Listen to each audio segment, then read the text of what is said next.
Hello! In this video I will show you how to install Microsoft Edge browser on Samsung Galaxy A50.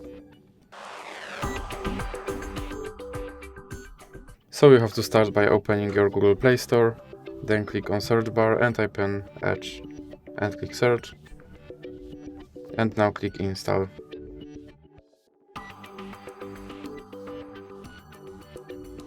And here you can click skip introduction. Now you can set this browser as your default browser, or you can click not now. Here you can customize your homepage, or you can click not now. And now you can sign in to sync your data, or you can click not now again. And here you have to confirm your data and privacy settings. And now you can try out Copilot, or you can just click start browsing. And that's it for this video. If you liked it, please remember to leave a like and subscribe.